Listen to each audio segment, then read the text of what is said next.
Hello लोगोफोर बड' जब enough' YouTube चेनेलाव बरायबावबाय आसा खालामो गासैबो मोजाङैनो दङ। सैनिक स्कुलनि एन्ट्रेन्स एग्जाम जासिगोन क्लास 6 आरो 9 आव। दा गोबाङानो मिथिया जोंनि बर'फोरा थ' बेयाव एडमिसन लानाय जोबोर इम्परटेन्ट आरो नोंथांमोना साक्सेस जागोन फिउचाराव।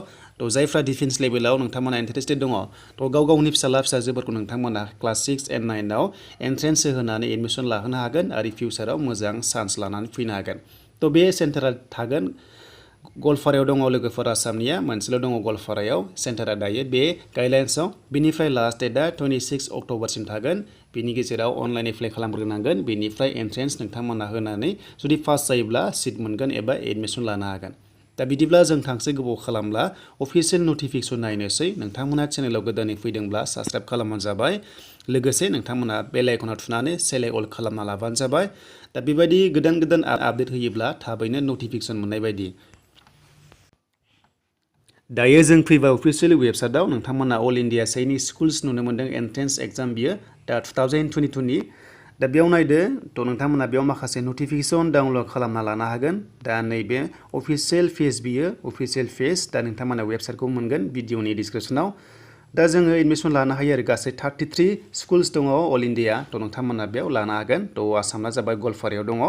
दा क्लास 6 आरो 9 आव एडमिसन लानो हागोन होनना बुंदों 2022 आरो 23 एकाडेमिकनि थाखाय आरो दा नोंथांमोना बेनि थाखायनो एन्ट्रेन्स एग्जाम होनांगोन। दा एप्लाइआबो जागासिनो दङ। दा एप्लाइ खालामबा नोंथांमोना नैबे एप्लाइ फराव थुना होनांगोन आरो बेयाव जोङो रेजिस्टार खालामना लागोन। दा एप्लाइ खालामनायनि सिगां जों गासैबो गाइडलाइन्सखौ नायग्रोनांगोन बुजिनांगोन अब्लासो जों एप्लाइखौ खालामनो हागोन नालाय। थ' बिदिब्ला निउस एन्ड इभेन्ट्सआव नायनानै अनलाइन साबमिसन डेटआ 27 सेप्तेम्बरनिफ्राय जाबाय आरो लास्ट डेटआ 26 अक्ट'बरसिम थागोन। थ' बेनिफ्राय एप्लिकेसन फिसबो दाननांगौ जायो। दा एप्लिकेसन फिस दाननायाबो टाइमा सेमानो दङ। थ' बेनिफ्राय दानिया जोङो अफिसियेल फुल नटिफिकेसन नायनोसै बोरै बोरै एप्लाइ खालामनांगौ आरो मा मा डकुमेन्ट्स नांगौ।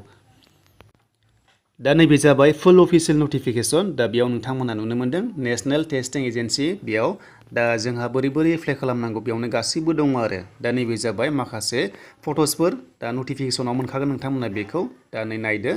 थ' बेयाव माखासे पेमेन्ट दाननांगौ जायो। थ' बेयाव एसटिफ्रा नायदो 400 पेमेन्ट दाननांगौ जायो लोगोफोर। नोंथांमोना अनलाइन पेमेन्ट दाननांगोन जागोन। दा बेनिफ्राय एग्जामनि डेटखौबो होखागोन। दा एग्जाम जागोन आरो थ' नोंथांमोना क्लास लायै क्लास जायो टाइमिंआ थ' नोंथांमोना डेट अफ एग्जामिनेसना जाबाय जानुवारि 9 आव जागोन 2022 सानडेआव गोलैगोन। नोंथांमोना ओइदिनखालि थांनानै एन्ट्रेन्स एग्जाम होनांगोन आरो एग्जामनि टाइमिंआ 150 मिनिट्स थागोन क्लास 6 ना आरो क्लास 9 ना 180 मिनिट्स थानाय जागोन। दा बेयाव नोंथांमोना नायै नायै नोंथांमोना होबानो जाबाय। बेनिफ्राय एग्जाम सेन्टारा नोंथांमोना उनावहाय एडमिट कार्डआव मोनगोन आरो थ' लकेलावबो जानो हागौ। बेनिफ्राय एग्जामनि पेपारा OMR सिट जायो एन्सार सिट जायो। बेनिफ्राय उनावहाय बेखौ गासिबो डिटेल्स मोनगोन एडमिट कार्डआव।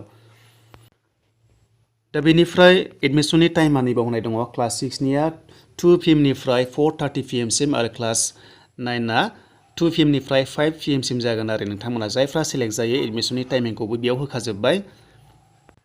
दा बेयाव बुंदों लोगोफोर अनलाइन एप्लाइ खालामनाय लिंकआ नैबेनो आं नोंथांमोननो बेखौ डिसक्रिपसनाव होनो हागोन। नोंथांमोना डिसक्रिपसनाव मोनगोन लिंकखौ डाइरेक्ट अफिसियेल पेजाव थांनानै एप्लाइ खालामनो हागोन आरो गोनां जायोब्ला नोंथांमोननो एप्लाइ प्रसेसखौबो लाना फैगोन। दानिया लोगोफोर एग्जामा बोरै जागोन नायदो नै एग्जामा माखासे सिलेबास होनाय दङ। दा नै माल्टिपल चइस टाइपनि जागोन आरो कुइसना। दा बेनिफ्राय एग्जामखौ नायदो दा क्लास 6 स्टेन्डार्डना बोरै फैगोननो ABCD दङ। दा मेथ्स फैगोन इन्टेलिजेन्स फैगोन लेंगुवेज फैगोन आरो GK फैनाय जागोन आरो बेयाव नै नोंथांमोना नुनो मोन्दों गासै 300 मार्क्सनि जायो आरो एग्जामा। दा बेनि गेजेराव नाम्बार अफ कुइसन्स दङ 50 25 25 दङ गासै 125टा कुइसन्स थागोन। बेनि गेजेराव नोंथांमोना माब्रै जागोन बुङोब्ला मार्क्सबो दंखायो आरो जे नोंथांमोना 50नि कुइसन फैयोब्ला मोनसेयावनो 3 मार्क्स मोननाय जागोन गासै 150 थागोन। थ' गासैखौबो लानानै अभारअल 300नि एग्जाम जागोन आरो थ' नोंथांमोना बेखौ नायना लादो क्लास 6आव सिलेबास होखाबाय बेखौ फरायना थांनांगोन आरो लोगोसे एन्ट्रेन्स एग्जाम होनांगोन। थ' बेनिफ्राय दानिया क्लास 9 थ' क्लास 9नाबो 400नि जागोन एग्जामा। बेनिफ्राय नोंथांमोना कुइसन्सखौ नायना लादो। बेनिफ्राय टपिकआ जाबाय मेथ्स थागोन इन्टेलिजेन्स इंलिश साइन्सबो दङ बेनिया बेनिफ्राय ससियेल साइन्स दङ। थ' नोंथांमोना बेखौ फरायनांगोन अब्लासो एन्ट्रेन्स एग्जामा पास जागोन। आरो मिडियामखौ नायदो नै नोंथांमोना इंलिश थ' नोंथांमोना इंलिश नुनो मोन्दों बे क्लास 9ना इंलिश अनलि आरो बेनिफ्राय क्लास 6निखौ नायदो मा लेंगुवेजेस दङ एसामिस दङ नाथाय बर' बेयाव नुनो मोनासै थ' बर' गैया। थ' जोंनि बर' मिडियामा थ' नोंथांमोना इंलिसाव होबानो जाबाय। थ' इंलिसाव नोंथांमोना एन्ट्रेन्सखौ होनो हागोन जायफ्रा क्लास 9आव एन्ट्रेन्स एग्जाम लिरगोन।